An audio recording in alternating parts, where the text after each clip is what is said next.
The sound of a heart monitor is the loneliest sound in the world. Beep, beep, beep. It cuts through the silence like a metronome, counting down the seconds of a life you're not sure you still own. I opened my eyes, and the world was a blur of white light and stainless steel. My head felt heavy, like it was filled with concrete. I tried to sit up, but my body refused to listen. I had been in a coma for 3 months. A car accident. A drunk driver ran a red light and T-boned my sedan. I survived. But as I stared at the sterile ceiling tiles, I had a sinking feeling that survival was going to be the easy part. A nurse walked in. She smiled, but it was that pitying smile people give you when they know something you don't. She told me I was lucky. She told me my vitals were strong. But she wouldn't look me in the eye when I asked about my father. I found out an hour later from a doctor with cold hands and a monotone voice. My father, the only person in the world who truly understood me, had passed away from a heart attack 2 weeks after my accident. The stress, they said, the grief of seeing his only daughter in a coma was too much for his heart to handle. I didn't cry. I couldn't. I was too hollowed out. I just lay there, staring at the window, watching the rain streak against the glass. I was 20 years old. I was an orphan. And I was alone. Or so I thought. The door clicked open. The sound of expensive high heels clicking on the linoleum floor echoed through the room. I knew that walk. It was a walk that demanded attention. It was a walk that said, I own this room. I turned my head slowly. Standing in the doorway was Linda, my stepmother. She was wearing black, but not the black of mourning.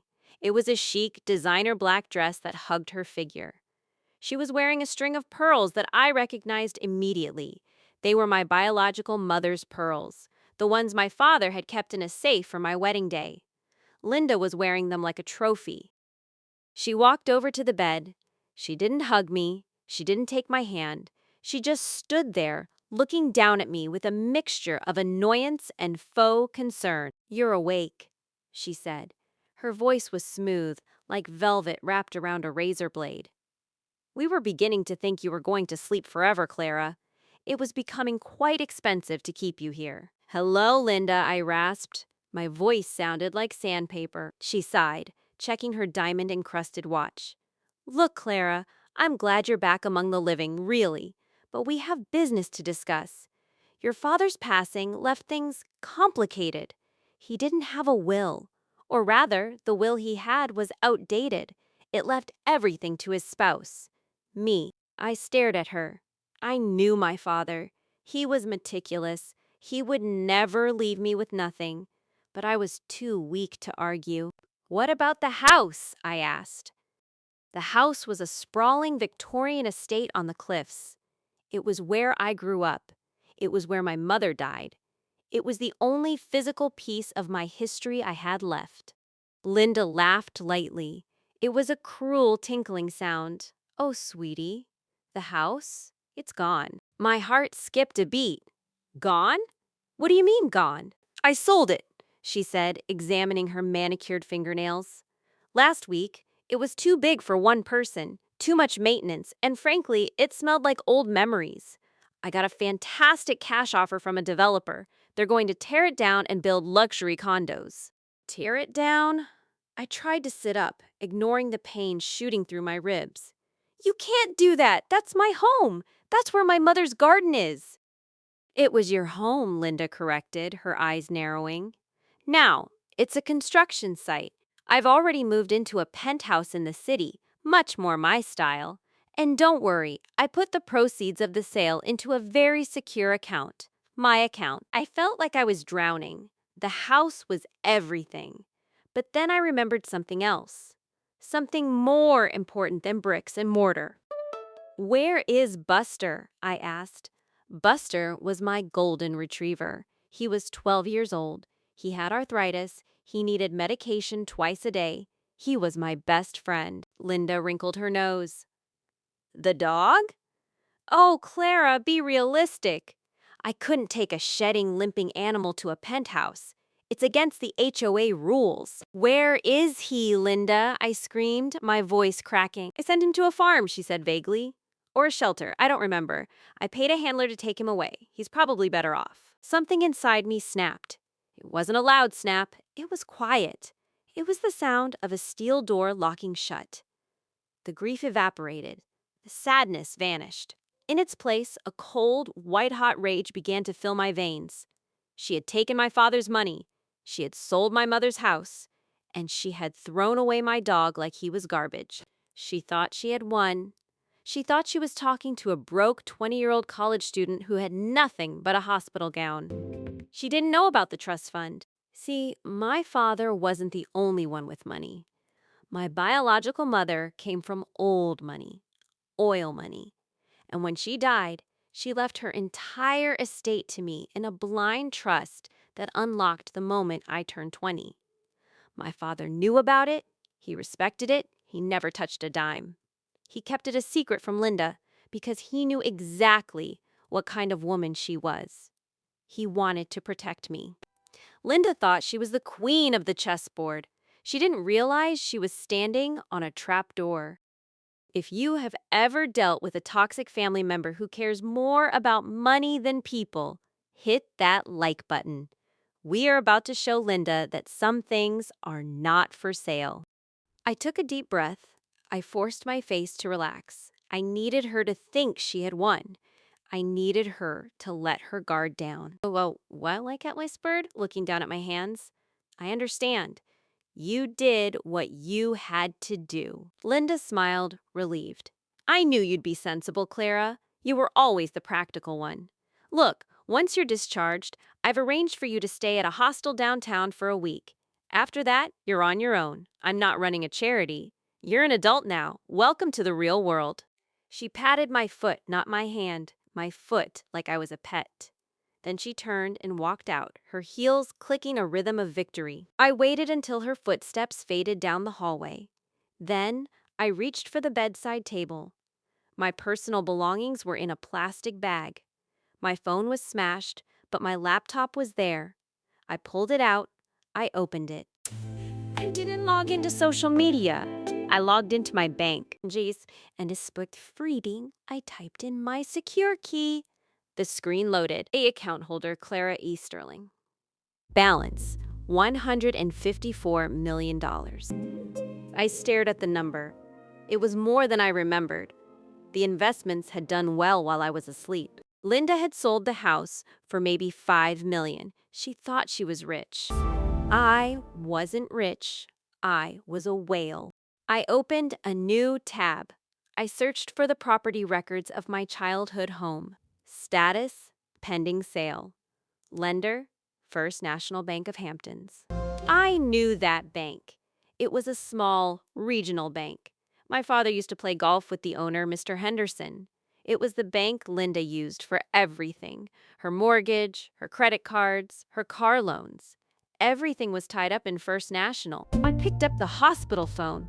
I dialed a number I had memorized years ago. My mother's family attorney. A man named Arthur who was more shark than human. Arthur, I said when he answered. It's Clara. Clara, my God, are you okay? We heard about the accident. I'm fine, Arthur, I said, my voice steady and cold. But we have a problem. Linda sold the house. I know, Arthur sighed. I tried to stop it, Clara. But without a will, she has power of attorney. It's legal. I don't care if it's legal, Arthur. I care about getting it back. Who holds the mortgage for the developer who is buying it? First National, Arthur said. They're financing the demolition project. Good, I said. I want you to make a call. Past experience? To the developer? Arthur asked. No, I said. To the owner of First National Bank. Arthur paused. Why? Because, I said, looking at the rain hitting the window. I don't want to just buy the house back, Arthur. That's too easy. Linda thinks she controls the money. She thinks she holds the leverage. I want to take the leverage away. Clara, what are you planning? Arthur sounded nervous. I want to buy the bank, Arthur. There was silence on the other end. A long, stunned silence. The whole bank? Arthur whispered. The whole bank, I confirmed. Every asset, every loan, every mortgage, including the mortgage on Linda's new penthouse, and the loan for the developer who is trying to tear down my home. I want to own the debt. I want to be the one they have to answer to. It will cost a fortune, Arthur warned. It's a hostile takeover. You'll have to pay a premium. I looked at the balance on my screen. $154 million. Do it, I said. Offer them 20% above market value, but on one condition: the name of the buyer remains anonymous until the paperwork is signed. I want to walk into that bank as the owner, and I want to see the look on the manager's face when he realizes who he works for. Consider it done, Arthur said. His voice had changed. He wasn't talking to a 20-year-old girl anymore. He was talking to a client. I hung up the phone. I leaned back against the pillows. My ribs still hurt. My head still throbbed. But the helplessness was gone. Linda had taken my past. She had taken my dog. But she had made a critical error. She forgot that I was my mother's daughter. I closed my eyes. I wasn't just going to get my house back. I was going to turn Linda's life into a foreclosure auction. And the first item on the block was going to be her arrogance. If you want to see me walk into that bank and foreclose on my evil stepmother in front of the entire staff, make sure you subscribe. The takeover begins now. The discharge papers were signed 3 days later. Linda didn't come to pick me up. Instead, she sent an Uber X. Not a Black, not a Lux. An Uber X with a cracked windshield and a driver who smelled like stale cigarettes. It was her final little dig, a reminder that I was beneath her. I got into the car, clutching the small plastic bag containing my ruined clothes from the accident. The driver asked me where I was going. Linda had put the address of the hostel in the app, a grimy place on the edge of town where they charged $20 a night for a bunk bed. I looked at the driver. Change of destination, I said. Take me to the Ritz-Carlton. He laughed. You sure, sweetheart? That's a pricey ride. And looking at you, no offense, but they have a dress code. Just drive, I said. I linked my card to the app. The notification popped up on his phone. Tip, $500. His eyes nearly popped out of his head. He didn't ask another question. He turned the car around and drove like he was transporting royalty. When we pulled up to the Ritz, the doorman hesitated. I was wearing sweatpants I had bought from the hospital gift shop and a hoodie that was 2 sizes too big. I looked like a vagrant. But I walked past him with my head held high. I walked straight to the front desk. I need the presidential suite, I said, for a week, and I need a personal shopper sent up immediately. The receptionist looked me up and down. I'm sorry, miss. That suite is $10,000 a night, and we require a credit card for incidentals. I slapped my black metal card on the marble counter. It made a heavy, satisfying thud.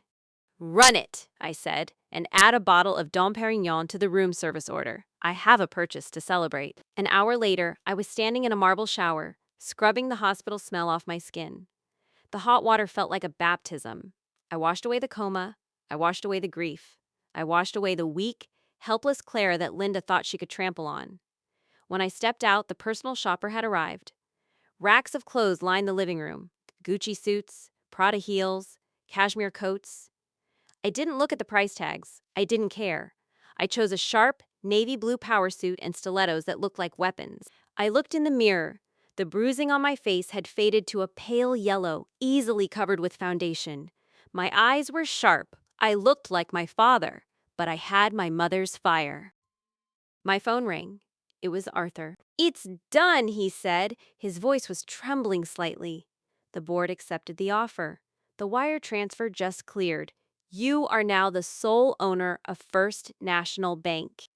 Does the branch manager know? I asked, putting on a pair of diamond earrings. Not yet, Arthur said. He thinks an investment firm bought it. He's expecting a representative to come in today to discuss restructuring. I smiled. Tell him the representative is on her way. If you are ready to see me walk into that bank and absolutely destroy the manager who helped Linda sell my house, hit that subscribe button. This is going to be satisfying. I didn't take an Uber to the bank. I hired a town car. I wanted to arrive in silence. First National Bank was located in the heart of the financial district. It was a grand old building with stone pillars and heavy brass doors. My father had banked here for 30 years. I knew the branch manager, Mr. Jenkins. He was a slimy man who used to give me lollipops when I was a kid and make inappropriate jokes about my inheritance when I was a teenager. He was Linda's favorite person because he approved every loan she asked for, no matter how bad her credit was. I walked through the revolving doors. The air conditioning hit me. The bank was busy. Tellers were counting cash. People were standing in line. I didn't get in line. I walked straight toward the glass office at the back, the one that said branch manager. A security guard stepped in front of me.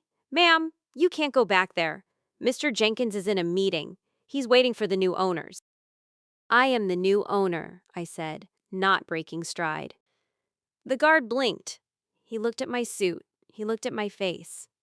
He stepped aside. I didn't knock. I pushed the door open. Mr. Jenkins was sitting at his desk, his feet up, eating a bagel. He jumped when I walked in. Crumbs fell onto his tie. "Clara?" he asked, squinting. "Clara Sterling? My God, I heard you were in a coma! What are you doing here? And why are you dressed like that?" I didn't answer. I walked over to the chair opposite his desk and sat down. I placed my purse on the table. "Hello, Mr. Jenkins. I'm here to discuss my account." He laughed, wiping cream cheese off his lip. "Your account? Clara, honey, I heard about the accident. And your father? Terrible business. But Linda told me everything. She said the medical bills wiped you out. She said she had to give you money just to get a hostel room. Look, I can't give you a loan. You have no income." "I didn't ask for a loan," I said quietly. "I asked to discuss business. Specifically, the mortgage on the Sterling estate, my childhood home." Jenkins sighed, leaning back. "Ah, yes, the estate. A prime piece of land. Linda made a smart move selling it. The developer, Apex Construction, has big plans. They're tearing it down on Friday." Friday? My blood ran cold. That was 2 days from now. "You approved the sale," I said. "You knew that house was meant for me. My father told you." "Your father didn't leave a will," Jenkins shrugged. "Linda is the legal heir. She wanted to sell. I facilitated the transaction. It's just business, Clara. Don't take it personally. Now, run along. I have a very important meeting with the new ownership group coming in any minute. I need to look busy." I didn't move. I looked around his office. I looked at the pictures of him on his yacht, the yacht he probably bought with the bonuses he got from predatory loans. "You're right, Mr. Jenkins," I said. "It is just business, which is why I need you to pull up the file for Apex Construction." He frowned. "Excuse me? That is confidential client information. Get out of my office, Clara, before I call security. You're becoming a nuisance." I leaned forward. I pulled a folded piece of paper from my purse. It was the deed of transfer for the bank. I slid it across the desk. "I don't think you understand, Mr. Jenkins. I'm not here to ask for a favor. I'm here to give you an order. I am the new ownership group." He stared at the paper. He picked it up. His hands started to shake. He read the lines. He saw the signature. He saw the name of the holding company, Sterling Ventures. He looked up at me. His face went from red to a ghostly white. "You?" he stammered. "You bought the bank?" "Cash," I said. "This morning. Which means, Mr. Jenkins, that you work for me. And right now your performance review is not looking good. Clara, Ms. Sterling." "I didn't know. Linda said you were broke," she said. I held up a hand. Silence. "I don't care what Linda said.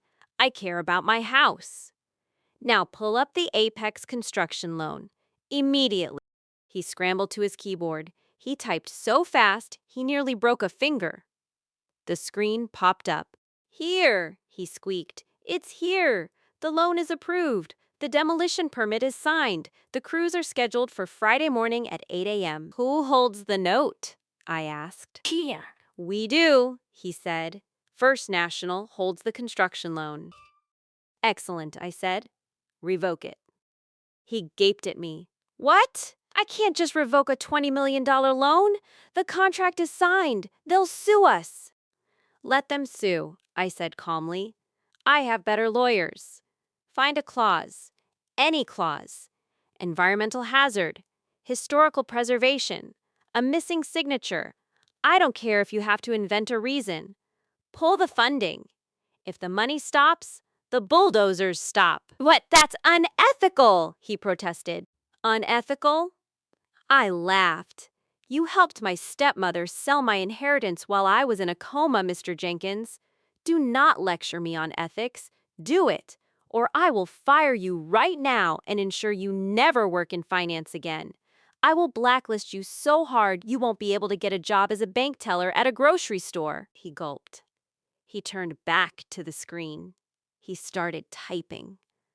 I watched him sweat. It was the most beautiful thing I had ever seen. Okay. I'm freezing the funds, he muttered. I'm flagging the account for compliance review. That will buy us 48 hours. The demolition can't proceed without the initial draw release. Good, I said.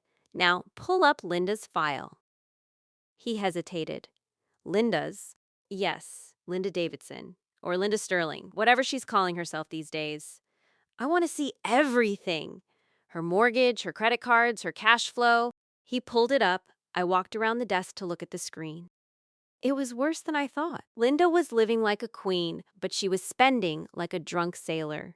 The proceeds from the house sale, $5 million, were sitting in a savings account, but she had already burned through $500,000 in 3 months. And her new penthouse? She hadn't paid cash. She had taken out a massive mortgage with First National, using the cash as collateral so she could invest it. Wait, I pointed to a line item. What is this? A monthly transfer of $5,000 to Green Acres Kennel. Jenkins looked at it. Oh, that's a recurring payment she set up 3 months ago. Green Acres Kennel? My heart slammed against my ribs. Buster. Linda told me she sent him to a farm or a shelter. She didn't say she was paying for it. Why would she pay $5,000 a month for a dog she hated? I pulled out my phone. I searched Green Acres Kennel. It wasn't a kennel. It was a high-end retirement sanctuary for pets of the wealthy. A place where people dumped their animals when they didn't want them, but didn't want the guilt of putting them down. He's alive, I whispered. Mr. Jenkins looked at me nervously. Is that good? I stood up. I grabbed my purse. Mr. Jenkins, you have one job. Keep that demolition halted. If a single brick falls from my childhood home, you will be personally liable. Do you understand? Yes, Miss Sterling, absolutely. And one more thing, I said, stopping at the door. When Linda comes in here, and she will, once her credit card gets declined, you are not to tell her I bought the bank. Tell her it's a system error. Tell her the accounts are frozen for security. I want her confused. I want her scared. I walked out of the bank. The sun was shining. I had stopped the bulldozers. I had trapped Linda's finances. But the war wasn't over. I hailed a cab. Where to? The driver asked. Green Acres, I said. I'm going to get my dog. If you want to see the emotional reunion with Buster and find out the dark secret Linda was hiding at that kennel, keep watching. Section 3 is going to break your heart and then put it back together. Green Acres wasn't a kennel. It was a prison disguised as a country club. I pulled up to the wrought iron gates in the back of the cab. The sign was polished brass. Green Acres, exclusive pet retirement. It looked peaceful. Green lawns, fountains, manicured hedges. But as I walked into the lobby, the silence hit me. Dogs weren't barking. They weren't playing. It was quiet. Too quiet. The receptionist was a woman with tight hair and a fake smile. She looked up from her computer. Welcome to Green Acres. How can I assist you? I'm here for Buster, I said, my hand shaking. He's a golden retriever. He was checked in 3 months ago by Linda Sterling. She typed into her computer. Ah, yes, Buster.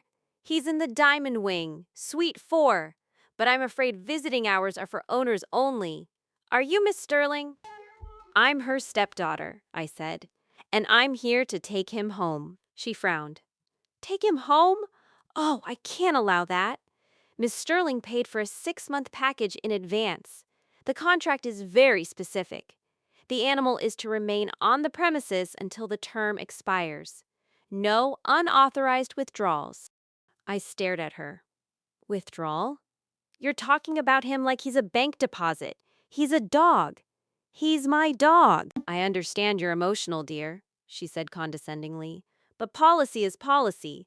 Unless you have written consent from the account holder, you can't see him.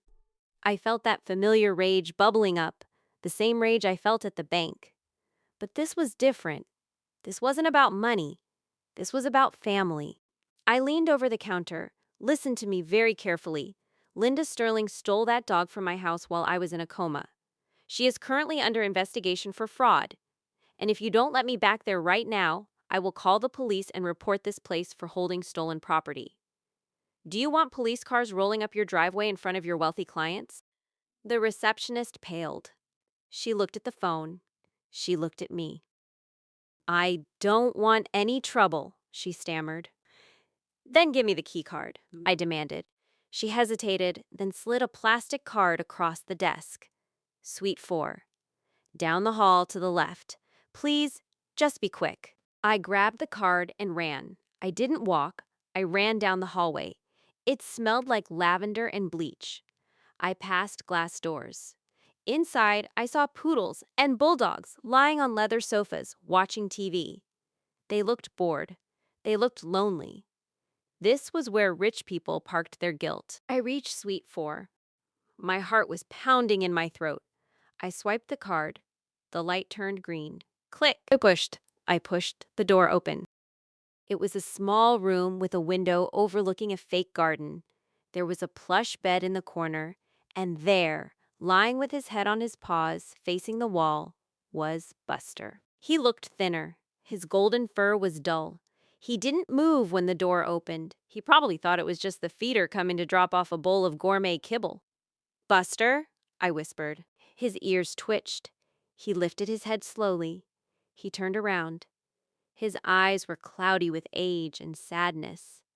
He looked at me for a second, not believing it. He sniffed the air. Then he let out a sound I will never forget, a low whimper that turned into a bark. Buster! I fell to my knees. He scrambled off the bed. His arthritis made him stumble, but he didn't care. He ran to me.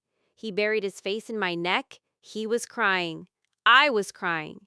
I hugged him so tight I thought I might crush him. He smelled like expensive shampoo, but underneath that, he smelled like home. I'm sorry, buddy. I sobbed into his fur. I'm so sorry. I didn't leave you. I promise. I didn't leave you. He licked my tears away. His tail was wagging so hard his whole body was shaking. For 3 months, he had been waiting. He had been waiting for the sound of my voice. And Linda had paid $5,000 a month to keep him locked in this golden cage. I stood up. Let's go home, boy. I grabbed his leash hanging by the door. I clipped it on. He perked up. He knew what the leash meant. Freedom. We walked out of the suite. We walked down the hall. The receptionist stood up as we passed the lobby. Wait, she called out. You can't just take him. What do I tell Miss Sterling? Tell her the contract is void, I said, not stopping. And tell her if she wants a refund, she can come talk to me. We walked out into the sunshine. Buster lifted his head and took a deep breath of fresh air. I helped him into the cab. The driver looked at the dog, then at me. No dogs allowed, miss. I held up another $100 bill. He's not a dog, I said. He's a survivor. Drive. If you are crying right now, you are not alone. Hit that like button for Buster. He's safe. He's coming home. But now that my heart is whole again, it's time to use my brain. Because Linda is about to find out that her credit card isn't the only thing that's been declined.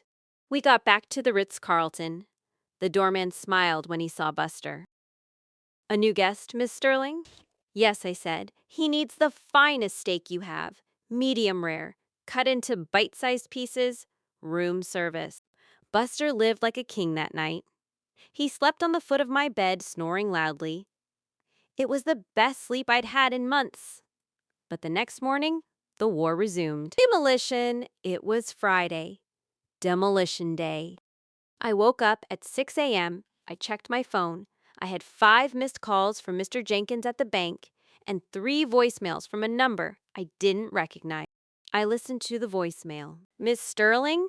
This is Mark Form Apex Construction. We're at the site. The bank says there's a hold on the funds.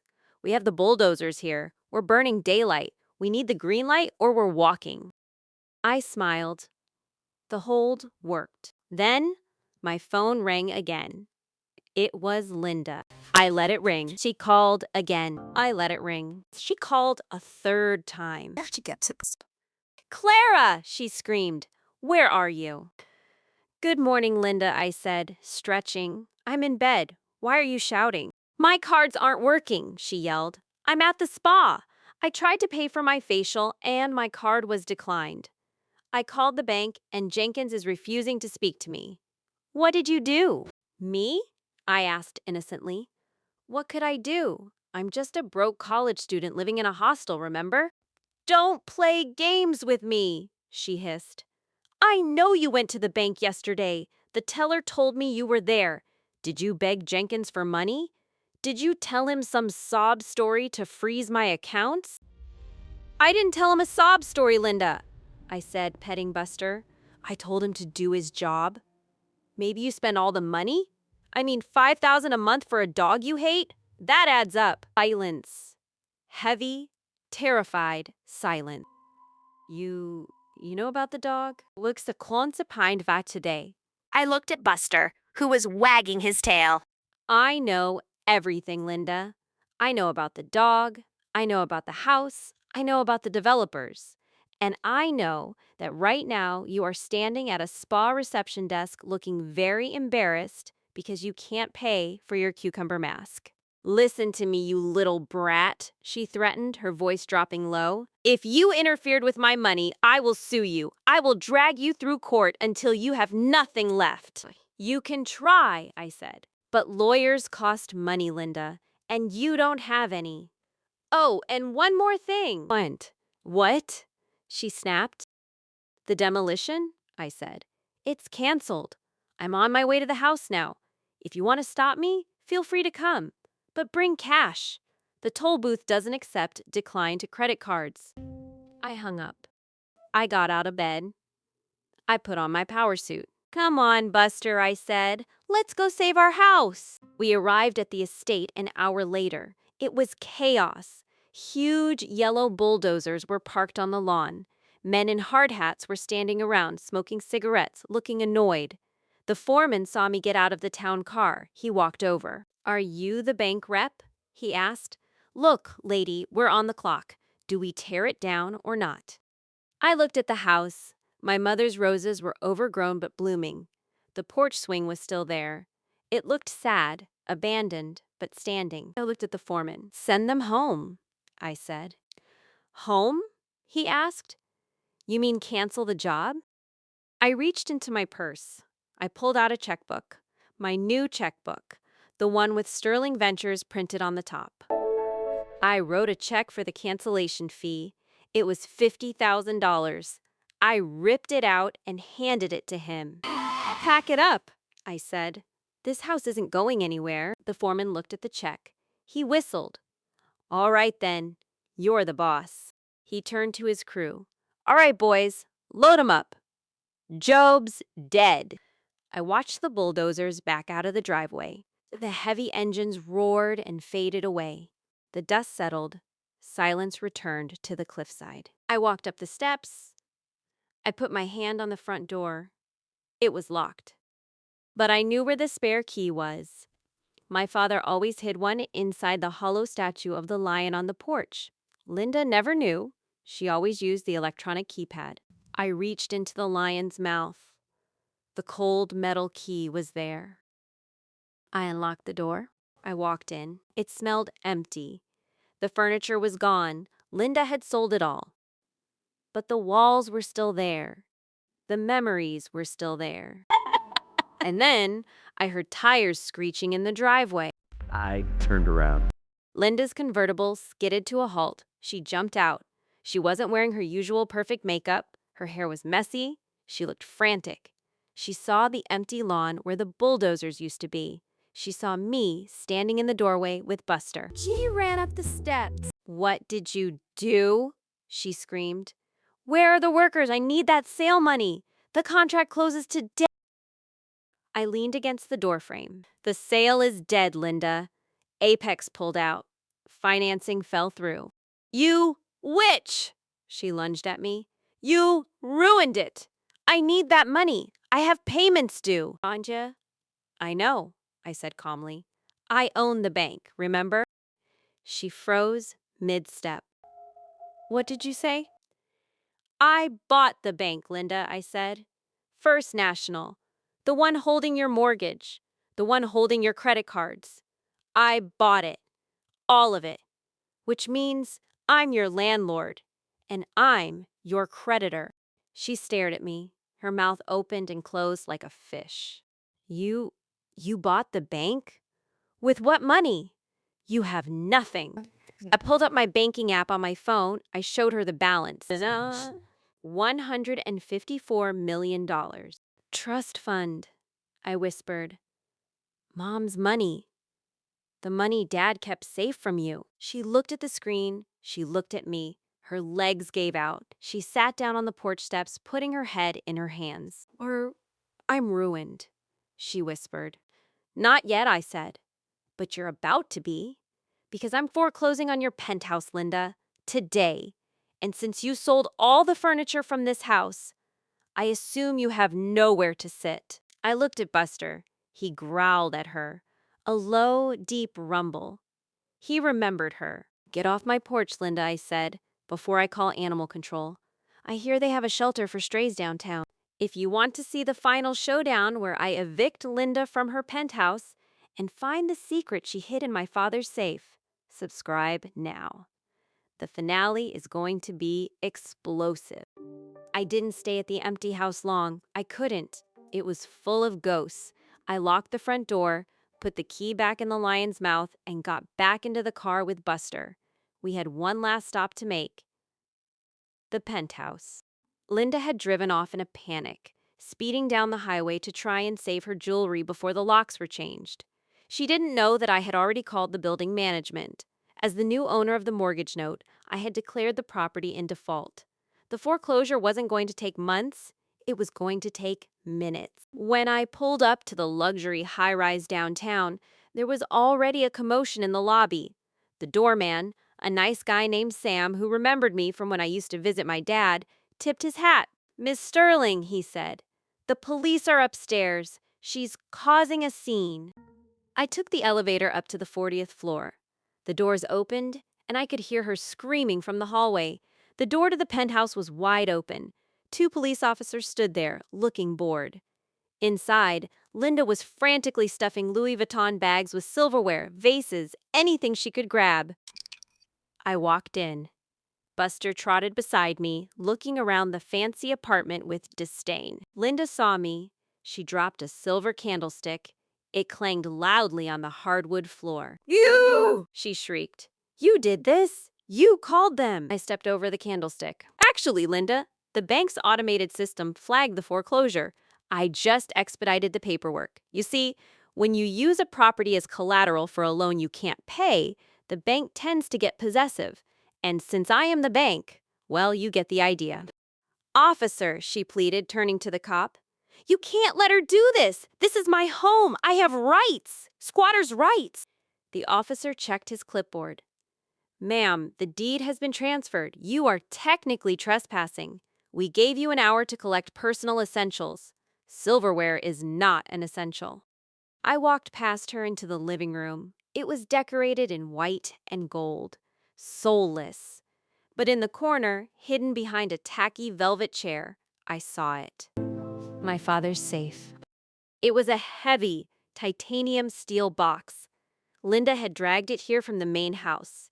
She had been trying to crack it for months. I could see the scratch marks around the keypad where she had tried to pry it open. I walked over to it. Linda's eyes went wide. "Get away from that!" she yelled. "That's mine! It was in the house! It belongs to the widow!" I ignored her. I ran my hand over the cold metal. My father used to keep his most important documents in here: bonds, deeds, and his diary. I looked at the keypad. Linda laughed nervously. "You can't open it. I've tried every combination: birthdays, anniversaries, social security numbers. It's impenetrable." "You tried your birthday, Linda," I said without looking at her. "And you probably tried the day you married him." But Dad didn't care about those dates. I punched in the code: 0815. August 15th. It's not my birthday. Not his. It was the day he adopted Buster.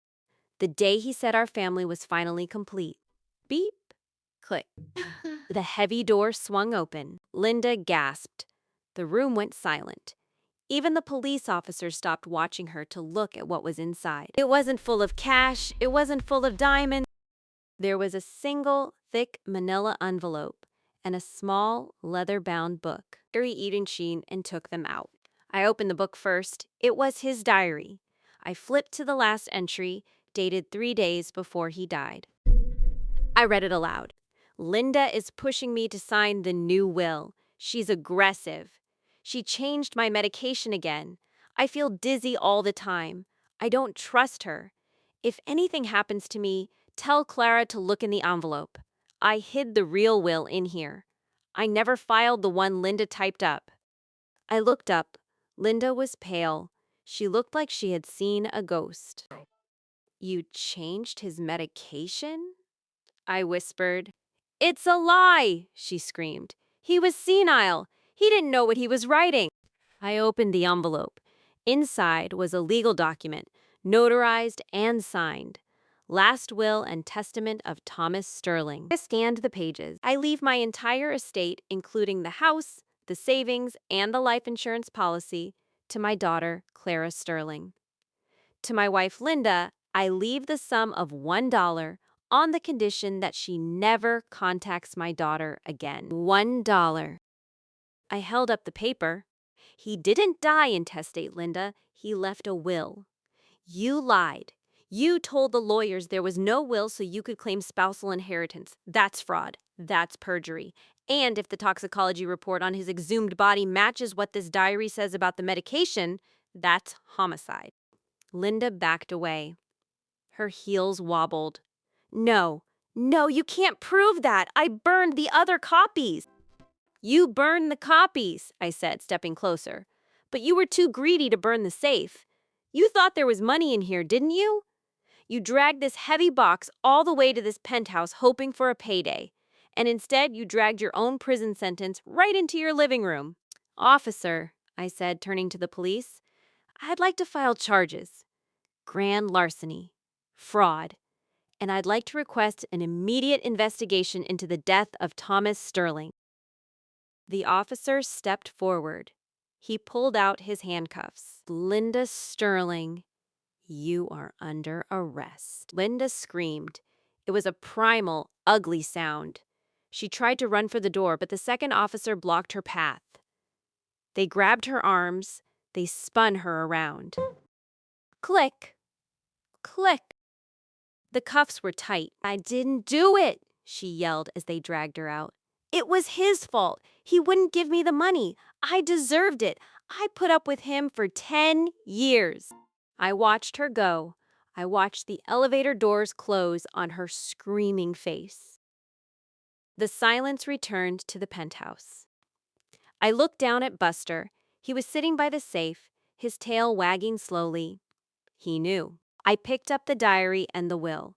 I held them to my chest. "I got you, Dad," I whispered. "If you are satisfied seeing this evil woman finally get what she deserves, smash that like button." But wait, the story isn't over. I have the will. I have the bank. I have the house. But there is one final piece of business: the penthouse itself. I walked out to the balcony. The view was incredible. You could see the whole city. My phone rang. It was Arthur, the lawyer. "Clara," he said, The police just called. They're holding Linda without bail. The diary is damning evidence. But what do you want to do with the penthouse? The foreclosure is complete. It's yours. I looked around at the white furniture, the tacky gold statues, the bad energy. Sell it, I said. Sell it? Arthur asked. It's worth $10 million. Do you want to list it? No, I said. I don't want the money. Sell it fast. Sell it cheap, but not to a person. Then who? Sell it to the city, I said, for $1. Arthur choked. $1? Why? Because I said, smiling. I want them to turn it into a free housing facility for families of hospital patients. Families who are sleeping in chairs while their loved ones are in comas. Families who can't afford a hotel. I want this place to be filled with people who actually care about each other. There was a pause. You're your father's daughter, Clara, Arthur said softly. I'll drop the paperwork. I hung up. I walked back inside. I grabbed Buster's leash. Come on, boy, I said. Let's go home, to the real house. We left the penthouse. I didn't look back. 6 months later, the Thomas Sterling Family Center opened its doors. Linda was sentenced to 20 years in prison for fraud and involuntary manslaughter. I visited her once, just once. She was sitting behind the glass, looking old and bitter. She asked me for money for the commissary. She said she needed shampoo. I reached into my pocket. I pulled out a single dollar bill. I slid it through the slot. Per the will, I said. $1. Don't spend it all in one place. I walked out of the prison. The sun was shining. I got into my car, not a town car, but my dad's old vintage convertible that I had restored. Buster was in the passenger seat, wearing his goggles, wind in his fur. I wasn't just a survivor anymore. I was a Sterling. And I learned that the best revenge isn't just winning. It's living a life so good that they can't even stand to watch it.